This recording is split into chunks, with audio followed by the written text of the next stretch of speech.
What's up, everybody? Welcome to the Power 5 here on WagerTalk TV. I am Bryan Power, and every morning we'll be bringing you 5 things you need to know.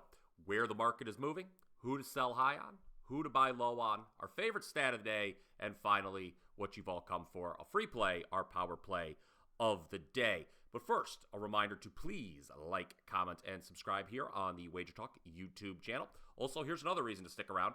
Just a little bit, I'll be letting you know how you can get all of my college football plays for August and September free of charge. Yes, you heard that correctly, but let's get into how the market is moving for Monday's MLB slate before I touch on that promo.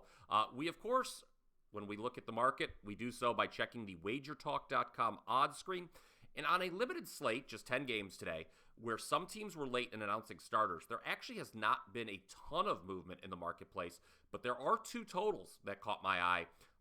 Both Seattle, Minnesota, and Houston, Texas bettors have hopped on the over. In the case of Seattle, Minnesota, that number has moved from 7.5 to 8 as we're getting an immediate pitching rematch between Luis Castillo and Kenta Maeda. These two faced off against one another in Seattle just 5 days ago. Both turn in quality starts that last time around, but something worth mentioning with Castillo. He has now allowed multiple home runs in 5 of his last 6 starts. That includes the last one of the Twins, where both were solo shots. Maeda, on the other hand, he's got an 8.44 ERA at home, 1.56 whip as well. Also note that while Castillo and Maeda did turn in those quality starts 5 days ago, the game still wound up being a 6-3 final. That would obviously be enough for an over here as well. Texas and Houston, the number has moved from the opener of 8.5 to the key number of 9. You got John Gray starting for the Rangers. He's a likely regression candidate in the second half, I think. He does have a career-best 3.31 ERA, so why do I think he's a regression candidate? Well, his expected ERA is sitting more than a full point higher, 4.43. In his last start, Gray very fortunate not to give up any runs. He lasted less than 5 innings, but gave up 8 hits.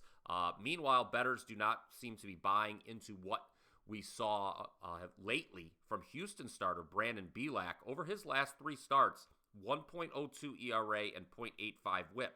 2 of those, though, were against Colorado, and then the other against Seattle, sandwiched in between. Those are 2 weak lineups. The under may be 9-2 in Bielak's 11 starts this season, but early money doesn't seem to be buying that trend, as bettors, again, have hopped on the over between Houston and Texas, a big AL West showdown here early week. Okay, so earlier I mentioned that you can get all of my August and September college football selections free of charge. Here's the deal. Last Friday, I celebrated my 1-year anniversary at WagerTalk.com. From last year's playoffs through the All-Star break, I was the most profitable handicapper in Major League Baseball. So, how does Major League Baseball and college football tie together? Let me break it down for you. For a limited time, if you purchase my MLB season package, that'll get you all plays through the end of the regular season, you will also get all of August and September's college football selections at no additional cost. Let me tell you why that's such a great deal. It's a $300 savings, first of all. Just $435 for both sports through the end of September. Get you every play, including those 5%. Also, as a reminder, last season, I finished first at WagerTalk with all plays rated 4% or higher in college football, hitting 60% for the season. Also, going back to bowl season, I'm number 1 with 5% plays in all sports at WagerTalk. So once again, buy the rest of my MLB season, you get the rest, you get August and September's college football thrown in for free, a $300 savings. Hop on board that deal now by visiting my page. That's Bryan Power at WagerTalk.com. Back to the Power 5 now. Okay, who should we be looking to sell high on Monday? How about the Cleveland Guardians, who are big minus 195 favorites on the money line, easy for me to say, against Kansas City. But should the Guardians be that big of a favorite? Since falling below 500 in late April, they have only reached the Mendoza line 3 times, and they have not been able to get over that hump, that being 500 since that time. Yesterday they failed, losing to the Phillies in extra innings.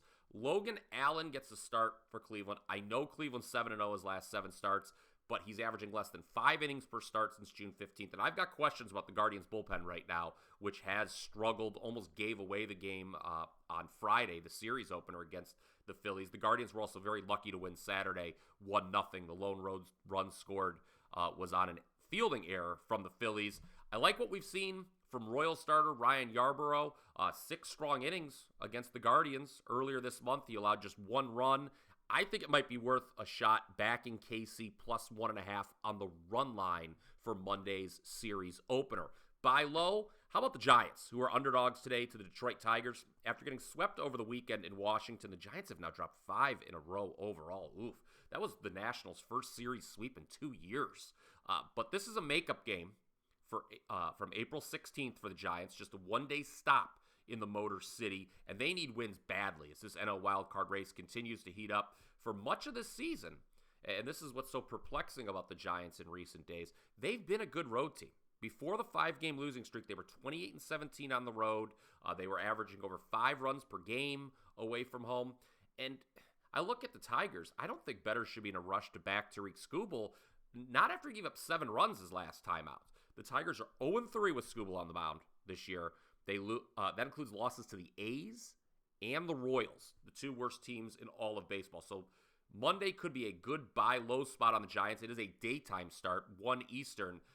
The Giants have not been this big of an underdog on the money line, guys, going all the way back to July 2nd against the Mets. Not sure the Tigers are deserving of this price range. Stat of the day, this comes by way of ESPN, and it actually applies to a pitcher we saw on yesterday's slate, so something to bookmark moving forward. The curious case of Red starter Luke Weaver. He now has an ERA of 8.79 his last 10 starts. That's obviously not very good, but why is it significant? Why am I bringing it up here? Well, the Reds are 9-1 in those 10 games, which is pretty incredible. That is the highest ERA in a 10-start span for a pitcher who's won at least 9 games since ERA became an official stat in 1913. So Luke Weaver is really, I know people are lining up to bet this guy, but he continues to defy the regression monster. We shall see how he performs down the home stretch, but it's something worth bookmarking that obviously, Weaver is not deserving of his team's start record given that astronomical ERA. Before we get to today's free play, another reminder, it is Monday, so all plays are just $9 at WagerTalk and Sports Memo. That's not just for me, but every capper on both sites. I've got a 4% best bet on my page loaded right now. Go ahead and pick that up again for only $9. Okay, so today's power play of the day is going to be a little different. I won't be looking at a game on today's MLB slate, but rather I wanted to delve into a futures bet that I just made in the last 24 hours. I think there's great value, and it's the San Diego Padres plus 260 to make the playoffs. Now, I know what you're saying. BP, the Padres are 6 games out of the wild card. They would need to jump 4 teams. But as I've harped on numerous times on the various shows here on WagerTalk TV, the Padres have the 3rd best run differential in the National League. I have them power rated as the 3rd best NL team behind the Braves and Dodgers, obviously. The D-backs, Giants, and Marlins have all been sliding since the All-Star break, so some missed opportunities for the Padres not to be able to make up ground. They failed in their opportunity for a series sweep yesterday. But looking at the landscape in the National League, you're probably looking at only one team from the Central Division making the playoffs, with some of those other teams sliding like I mentioned. I believe that opens the door for the Padres to make a run. Now, the reason I'm betting this right now, okay, it was plus 210 before yesterday's loss to make the playoffs, the Padres were. They're opening a 3-game series tonight at home against the Pittsburgh Pirates. I think the Padres have an excellent chance at sweeping the series, and if they do, you can look for those odds to come down to make the playoffs. Right now, a near 3-1 proposition to make the postseason is a bet I feel is worth making on the Padres. For the record, Monday, the Padres get to face Quinn Priester, who got lit up for 7 runs in his big league debut last week. So, today's best bet, it's a future San Diego plus 260 to make the playoffs. That's it for the Power 5 for Monday, July 24th. Now let's all go and cash some tickets.